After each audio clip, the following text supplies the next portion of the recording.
Hello, my name is Dean Contover, and this is the Current Buzz. Thank you for watching today. Today we have Jon Boswell. He's from the University of Massachusetts Lowell. He's the Associate Athletic Director of Marketing and Promotions, and we're going to talk basically about ice hockey in regards to the team in Lowell and how they're going to fare this season. The season has just started, and we're going to talk to Jon. Jon, thank you for coming on the show. We enjoy you when you come on because you have a lot of insight in what's going on. UMass Lowell is started off well. I want to ask you this question, right? Who's this guy called Matt Carassa? Matt Carassa. From New York. Scores 4 goals against Colgate. Yep.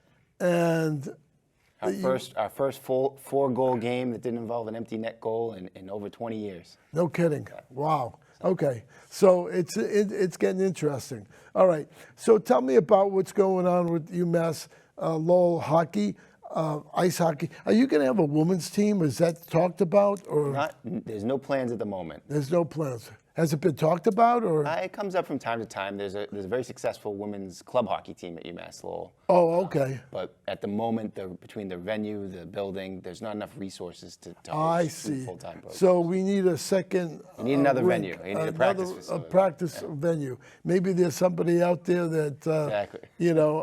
can donate what $10 million. It's a moving target, you know. Yeah, it's so.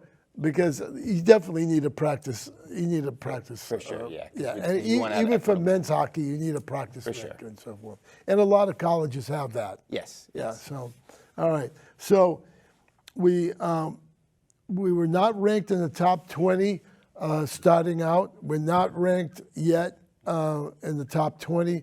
Can you tell me why the ranking was so low this year? Usually, you're ranked in the 15, 16, something to that effect in the beginning of the season. But yeah, can you address it? I think if you talk to Coach Bazen, he says it's opinions, right? Those are people's opinions, and everybody's entitled to opinions. I like that. You know what? It's not about where you start; it's where you finish. So Okay. there's been plenty of years where we're ranked in the top, but we like to go out and we like to prove the doubters wrong, and we like to beat expectations. Our team has set expectations, and their expectations are certainly to be beyond that top 20. Okay. You want to be in the top 16. The top 16 are the ones that go on to play in the NCAA tournament. I see. Okay, that's good to Oftentimes, know. you really want to be in the top 12. All right. There's some automatic bid teams that will take you out. 16, So really, okay. if you're in the top 12, you're playing in the NCAA tournament, and that's always our team's goal. Our goal is a Hockey East championship, an NCAA tournament appearance, and to eventually take that first national championship. And then to go to the Frozen Four. We hear the Final Four and so forth, but what's the Frozen Four and where's it going to be this year? Do you know? You know what? Off the top of my head, I think it's in Tampa this year. Okay. It alternates generally Tampa, Chicago, and sometimes Boston. Boston was in the last couple years. Yeah. So explain the Frozen Four to people who are not familiar with ice hockey and the Frozen Four. Yeah, so everybody's familiar with the NCAA men's basketball tournament. Right. 64 teams, Yep. 66 teams, depending on those playing games. Hockey's tournament is a little smaller. It's 16 teams. Follows the same philosophy, do or die. A team wins, goes forward, lose, they go home. Those first 2 rounds are played at sites, four regional sites. Neutral sites. Yep, correct.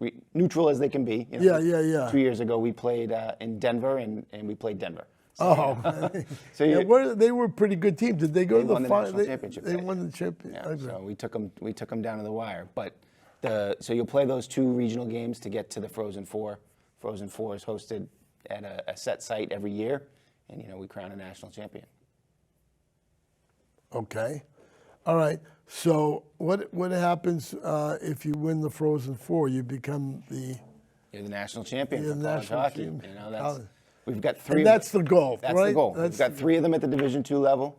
Billy Riley, they set a legacy for the hockey program. They set the path to get us to Division I with those 3 national championships. Okay. We're now out to get that first Division I national championship. How would I obtain tickets if I was going to a game or wanted to go to the game? Sure. And talk about season tickets too. Yeah. So season tickets. We have a nice season ticket base, roughly about 1,500 season tickets, and that fills just under a quarter of the facility. every night with people who are coming to just about every game. Those season tickets, by now, it becomes a little more tricky because people have started to buy individual games. So finding a ticket that's open for the whole season is sometimes a challenge. I see. But we get creative with that once the season begins. If somebody does want to jump on midstream, and because you do get benefits, you save up to 55%, give or take, on the box office. Well, price. that's not bad. And you get discounts if you fall into the alumni, if you fall into veteran, if you fall into senior or child. So those are all discounts that you get if you have a season ticket. There's not a discount for that if you're just buying one game. But you can do those at GoRiverHawks.com. You can do it at SongaCenter.com, or you can always visit us in person at the Songa Center box office. Explain vet ticks. You told me that if you're a veteran, what happens now? What's happening? Yeah, so with that? VetTix is a national program. We've been a partner of theirs probably 5-6+ years now. And season ticket holders, when they can't come to a game, our whole goal with the season ticket is you never waste one, right? Oh, I So see. you can Okay. transfer it to yourself for another game and come later in the season and get more tickets, or you can transfer it to VetTix. And VetTix offers tickets to athletic events, concerts, to veterans. All you have to do is register using your military ID or military login if you're current active duty.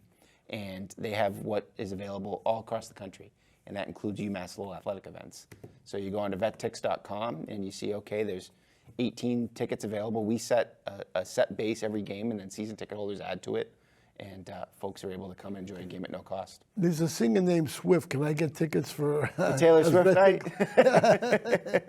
night? She seems to be pretty popular. We like to try to keep our ear to the ground on what might be popular, and so opening night against UConn was Taylor Swift Eras Night, and we were able to create some play on that and create a Hockey Eras t-shirt.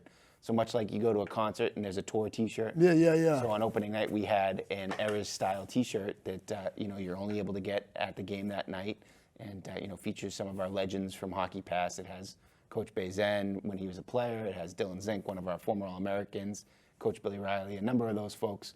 And then the back has the schedule. And so we're going to try to strike while the iron's hot. Oh, okay. Extra large. So we talked about hockey, right? And 30% of the NHA players come from hockey schools, U.S. schools. Schools. 6 out of 9 NCAA players were selected in the first round, right? 21 out of 61 of the hockey players that went in the National Hockey League came from Hockey East. So that's about, a third, a quarter, So, but the problem is I was reading where BU has 14 drafted players. BU has, PC has 14. Harvard has 11. Merrimack, I don't know. UMass, Amherst has 13. And you guys have 1. We have 1. Just one. Explain that. How are you going to beat these guys? They're all drafted. There's 14. It's a philosophy our staff has had when they go look for Riverhawk players. So when you get drafted players, when BC, BU, a lot of times those players are only going to BC or BU for 1 year, and then they're signing a professional contract. Or I 2 years see. and signing a professional contract. We try to find players that are going to play at Lowell for 4 years, and a lot of our players are 21, 22 years old. Those draft picks are 18 years old. So it's a different game when you're playing against. You haven't hit that peak maturity of your body becoming your peak fitness. So it gives us an edge a lot of times because we have more experienced players, we have older players, and we have players who've played together for 4 years oftentimes. And that's good. And it gives us a big advantage. Now, we're not to say we don't want college draft. We don't want draft picks. We've had a number of draft picks. Andre Lee was a recent draft pick of the Kings. He's on their NHL opening night roster. Ben Meehan on our team now. Well, how long did they play for? Andre was here for 3. So 3 years is generally the maximum you'll see. Why is that? You mentioned that before when you were on.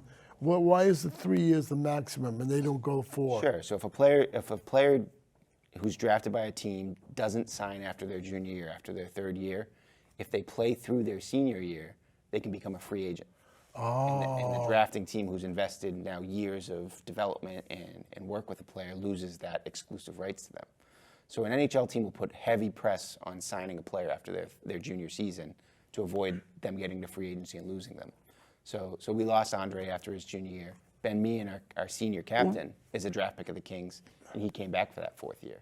So if Ben has a big year this year, he can become a free agent following, once. And that's for his betterment. I mean, He can sign with anybody. He can sign with anyone, and whoever gives him the biggest offer. Correct. In regard to money. Yep. It's all about the money, right? Correct. So you see three or four players every year will gamble on themselves and say, I love being a college hockey player.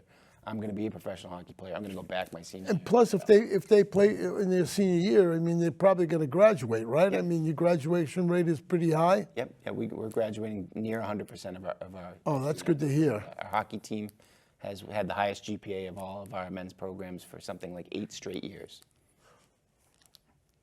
Is it easier at UMass Lowell or is it as difficult as UMass Lowell is very difficult for student athletes because there's Yeah. no hiding at UMass Lowell. There's no general studies. We have engineering majors. That's true. It's not all let's find the major where you don't have a lot to do. So a lot of our students not only graduate with undergrad degrees, they're graduating with MBAs because they'll accelerate their degree programs by taking summer classes, and they'll be enrolled in I MBA see. programs Okay, before I see. graduation. So we graduate a number of our 4-year players. In 4 years, they're graduating with an MBA. Oh, that's good to hear. MBA or undergrad? MBA. MBA, okay. MBA is 5 years, I'm sorry. Yep. So, I mean, I just want to get it clarified. So, I see, that's why I was kind of concerned. Providence College has 8 drafted picks. I mean, these are all the guys that you're going to play. I mean, here's the schedule here of home. I don't know if I don't want to. You might get a little glare off the poster, Yeah, I know. But that's the schedule at home he brought for the office. And, you've got tough teams early on. University of Connecticut, Boston College, Boston University, Merrimack. Merrimack used to be a slam dunk. Now it isn't a slam dunk anymore. There's no slam dunks in college hockey anymore. I think that's the beauty of the sport is the parity. Everybody is kind of coming together. The top teams could lose on any given night to the bottom teams. Right. College hockey is very, very competitive. And Hockey East is especially that. Teams that are predicted in the bottom 3 in the preseason rankings have already beat the number 1 team in the country, have beat Quinnipiac, the defending champion.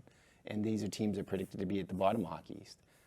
So there's no layups. There's no easy night in Hockey East. Quinnipiac won the championship last year. And UNH beat them last week. So, there's that's unusual. Every night you have to be ready. You can't take a night off. There's no breaks, and you have to grab points almost every weekend. There's a website, right? There's an app that you could download, College Hockey Network. College Hockey Network will tell you what games are being played that night, and they will update the score almost simultaneously when the goal is scored. If I'm watching TV, within a minute. Yep. I don't know how they do that, but I mean, there's some. It's all programmed on the back, yeah. Is it? Yep. Yeah. And they know, and it'll beep and tell you there's a score, and it will tell you what the score is. It will tell you overtime. I mean, it's a really interesting website, and it will give you the different leagues. Yep. Right. Correct. And it'll even tell you who the players are, where they're from, et cetera. So it's. I would say download it. I mean, it doesn't hurt. You have everything else on your phone. You might as well download the app, College Hockey Network, right? Yep. It's CHN, yeah, and you'll see it. I mean, I referred to it when UMass Lowell was in Alaska, Yep. right? I was getting the score on the network, and it was updated, Yeah, they're getting their frequent miles between the trip to Belfast last year, the trip to Alaska to start the season, and then we go out to Arizona State for a tournament in January. Oh, okay. So they'll get frequent flyer miles this season. Wow. How did you go to Alaska? I did not. No, we didn't send anybody out with the team to Alaska. They went out early. They went on Wednesday so they could kind of get their clocks adjusted. Yeah. Did some team bonding activities out there and got the season started. Yeah, they split, by the way, in Alaska, 1-1. It's interesting. All right. So somebody said, well, the coach said to me last year, the coach should use the portal, right? And you told me last year that he is using the portal. Explain what the portal is. It's used in football now. The portal is very important for teams to pick up players in football from different schools, and it's acceptable now, the portal. Right. And explain the portal. Yeah, so student athletes now across sports can transfer one time without penalty. Previously, when they transferred, they had to sit out a year before they got eligibility again. So now players can transfer at will. You can only do it once. If you do it a second time, you have to sit out a year. So the season ends, and players will put themselves into the transfer portal. And right now, particularly, this will be the last year of it. They have an extra year of eligibility if they played during the COVID era. So, that's so right. You could play. So that's over, isn't it? This will be the last season. Oh, this will be the last season. So that would give you a fifth year of eligibility that most students wouldn't have. So we grabbed 2 fifth-year players this year, a forward, Nick Granowitz from Michigan, and another forward, Alex Peterson from Holy Cross. So why did the kid from Michigan come to UMass Lowell? Sure. So I think he's advancing his degree. He's going to get another degree here, but also it presents a new opportunity. You know, he played in Michigan. He played in the Big Ten. And he's going to go play in Hockey East, and maybe he gets a little bit of a different role. You know, maybe he plays on the second line instead of the third line, and gets a chance to showcase a different skill set. All of these guys are ultimately hoping to play professional hockey. I see. So it's just adding another layer to the resume. Okay. So let's say I want to go into the portal. What do I do? How do I have to address it? Who do I contact to go into the portal? So all student athletes will meet with their coaches following the season. Right. They'll have that kind of end of the year meeting, and then they'll meet with our compliance office. Every school has a compliance office. What's a compliance office? It's the one to make sure everybody's following the rules. Nobody's getting stacks of cash under the table or isn't eligible. And they'll tell the compliance officer that I'm going to enter the portal. The compliance officer will get them to ncaa.com or org, and they'll register themselves in the portal. NCAA certifies that they're eligible to transfer, and their name pops up, and coaches can see that they're interested in finding a new home. So people are scanning the portal. Oh yeah, you know you're looking 2-3 times a day to see who pops up, who's added, who's visible. And who could help you? In other words, if you need a center, you know, maybe this guy was a good center. Correct. Correct. We have 2 goalies this year that'll split time, and one of the 2 goalies is a transfer from UMass Amherst. Did he play goalie at UMass Amherst? Yeah. Last year? Last year, and now he's here. So, and it's worked out for us before. You know, we had Kevin Boyle before the rules came in, transferred from UMass Amherst, sat out a year, and Kevin was one of our strongest goaltenders in Division I area. Took us to Hockey East championships. So we're hoping we can have lightning strike twice with Luke. Oh, wow. Oh, okay. That's interesting. All right. So the portal is working. I mean, you can't. I mean, it's 1 or 2, 3 students. I mean, right? I mean. Yep. Yeah. It's so not, I mean, it's good for everybody, right? Yeah. It's good for the students. They get a chance to find a better opportunity. You know, maybe there's a degree, or maybe something academically isn't working. It gets them a chance to find that. Oh, I see. Or maybe they're looking for a different opportunity to play more. Yeah, that's it. I mean, but I could see a degree. I mean, maybe they're not happy with this business, Yep. you know, school you in never know where you particular. look. Yeah, they don't particularly tell you. They just say, I want to be eligible for portal. Correct. What happens to the coaches that lose people? I mean, don't they get upset? I mean. Yeah, I mean, you look at it as when you bring in a player, you're investing in that player. They're investing in you, and you're investing in them. Yeah, right. And you know, so it definitely creates some emotions. You know, you never want to lose a player. Yeah. But at the same time, you know, it's their right. You know, it's their right. Okay, so you lose a guy in the portal, and then you pick up a guy. I mean, it doesn't mean it has to be a center. It could be a forward or whatever. I mean, it doesn't. Yep. So you're operating with the way college hockey works is there is a scholarship equivalency.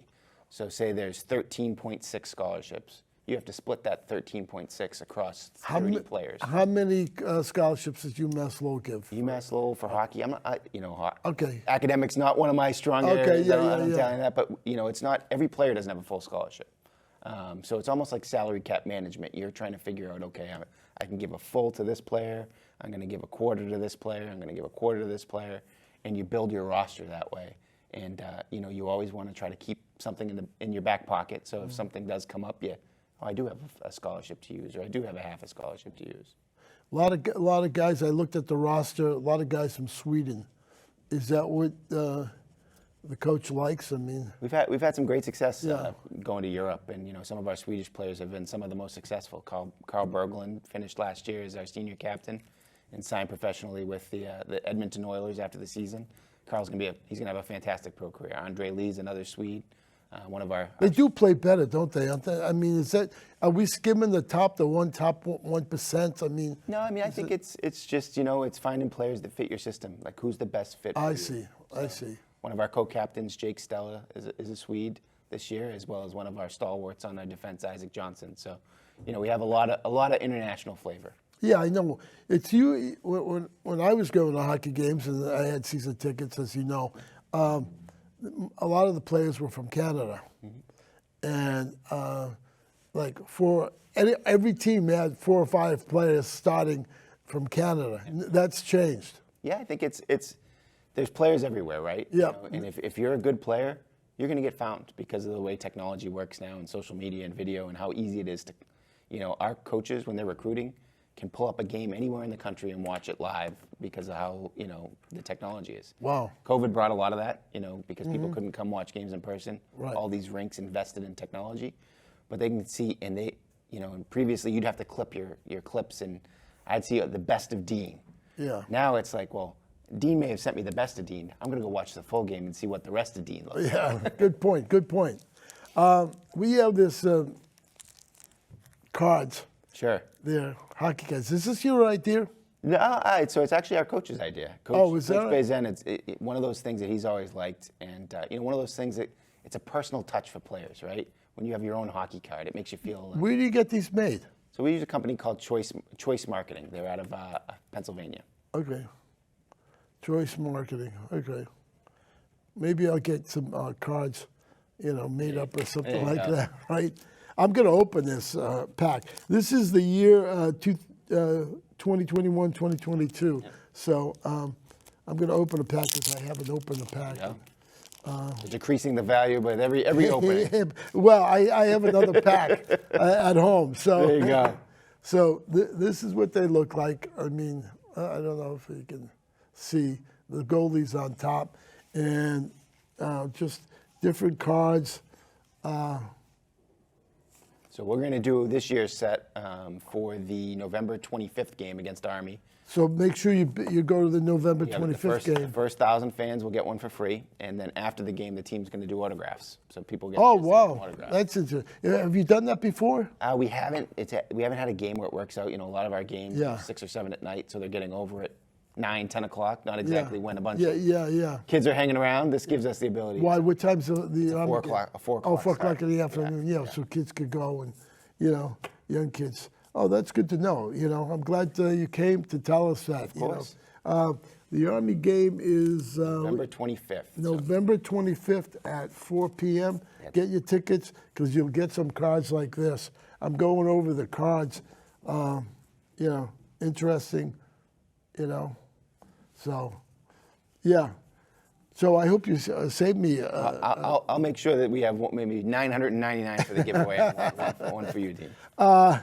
I'm sure you produce more than. No, usually if we do 1,000, just because of the way the budget works, is we stay within that number and try to make the best of it. So. Oh, okay, yeah. There's Bill Riley, coach. We had 28 players on the roster that year, so I could do a couple of legend cards. Oh, okay.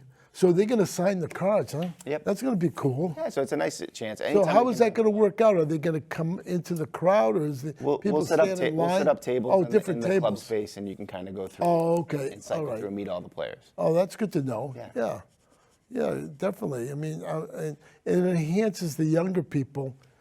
Exactly. Anytime you can meet a player, it just enhances that bond and connection to the program. The Spinners had cards like this. Yep. They had cards. My question is this: what's the story on the Spinners? Nothing. It's over. Spinners, no more. The university actually owns the Lasher Park now. Okay. RFP calling for bids and proposals. For what? For teams for a team to come in and be a tenant in the summer. So they're sorting through that now. But at the moment, there's nobody in the building other than UMass Lowell's baseball program. Okay. So now are we looking for a Class A type of team or so I don't double think it'll end up being an affiliated okay. minor league baseball team, just because of how that schedule works and what the building would require. But I do know that they would.